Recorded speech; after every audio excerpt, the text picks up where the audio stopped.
Hey, Willie. What's going on? Hey, Willie. How you doing, buddy? I'm doing great. How about you? I'm doing awesome. Well, I'm going to tell you something straight up, man. First of all, today is my 15th wedding anniversary, and my wife is a huge Duck Dynasty fan. But so how well this interview goes is going to completely decide my day, but no pressure, man. Well, hey, you got a lot to live up to. I do. Well, hopefully you back that up with something more than an interview with me. So I hate to tell you, Willie, but you're my A game today. But no, good. It's all good. Let's get right to the business, man. This is a big day for you. You got a brand new book, American Entrepreneur. What inspired you to write this thing? Well, we had written a book, a couple of books, one called American Hunter and American Fisherman, and so which kind of things we were passionate about coming out of Duck Dynasty. And another big story of ours, and really, which is how we got to have a TV show, was the business that we had, and that the business that my father had started, trying to sell these duck calls, which is a unique business to say the least, and it's what I grew up in, and so I've done pretty much every aspect of that business from a child. We worked and we answered the phone, we dipped the duck calls. We'd sit around we could come in from school and watch Dukes of Hazzard, but we had to fold boxes at the same time. That was the rule.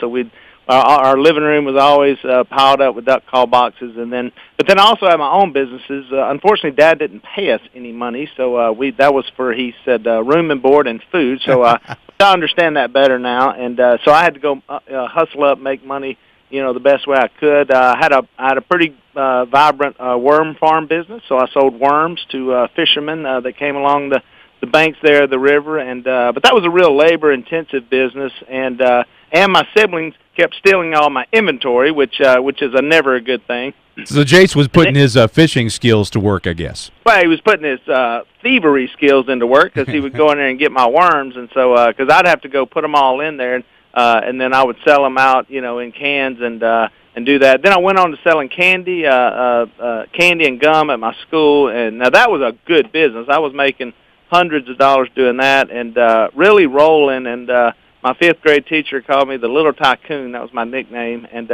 but then the principal called me in his office, and he shut that business down, unfortunately. And so that was over. And thinking back, I wish I'd have just cut him in on the deal, and maybe we could have had a really good business going there. But and then went on to other things. So we put those stories in the book from our own lives, and then we wanted to highlight really entrepreneur stories from all through America, from the beginning all the way up until now. We found some fascinating stories that I think can inspire people. I think people can read these. They're interesting just to know, and but they can also maybe be inspired because what I found was they're from all different backgrounds and different ages and different education levels, and which I thought was cool. It's not always, the blueprint's not always the same for sure. Yeah, well, and a lot of things you can learn from the book, but I was honestly getting a big laugh out of the time when you were sharing, you learning that there was a garden gnome version of you. Yeah, isn't that wild? That's great. I've had so many strange products that I've seen with my face on, and the garden gnome, that was an interesting one, so I never thought about it. And now every time I wear a stocking hat, I'm I'm not sure if I look like that gnome or not. So yeah.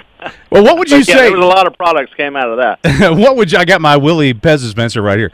So, Willie, now, what advice for a Wyoming person would you give them if they're thinking about starting a business? In Wyoming? Yeah.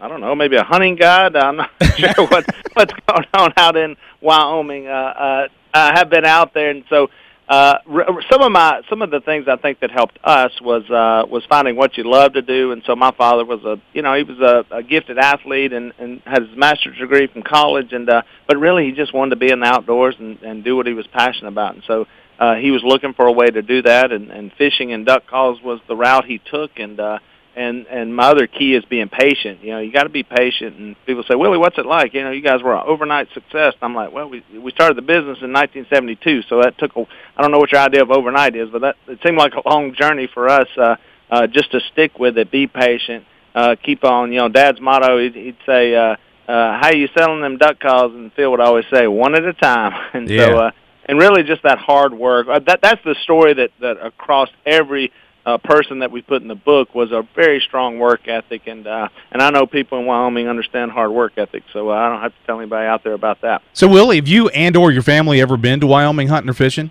I have been. No, I really. Trying to think. I don't believe I have. I've been out there, to see things, but I never have been out there to hunt and fish. Martin goes every year. He goes out there to, I believe, deer hunt. So, but yeah, I haven't been out there. It's another state. I got 50 of them, so I'll get them over time. Speaking of being patient, I'll get out that way. Well, I'm gonna tell you, I haven't been able to do a lot of the western hunts because when we were filming the show, we were filming during those early times. So right. Now that we're not filming, so I was out in Utah, and so now I'm starting to get out there a little bit earlier. I'm going to tell you, we got a program here specifically near Casper where it's called Hunting with Heroes, and there are wounded veterans from all over the country that come here for guided hunts. You would absolutely love that. I think, it's weird that you say that. I think someone just invited me to that.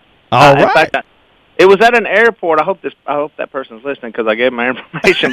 but they told me I was at an airport and they told me about that event, and because they said they were from Wyoming. So I'm glad you mentioned that. I'm gonna look that back up because I gave my information. I said sounds interesting. Well, I know you're a busy guy, especially with the book out today, Willie. So I'm gonna let you get back to the rest of your life, and I got to go brainstorm on this anniversary. Hey, you got 50 years to deal with, so you better make it special. Sweating bullets. All right. Well, Willie Robertson, thank you so much for your time, brother. Blessings to you and your family, and hope you have a great day. We appreciate your time. Good deal. Happy anniversary.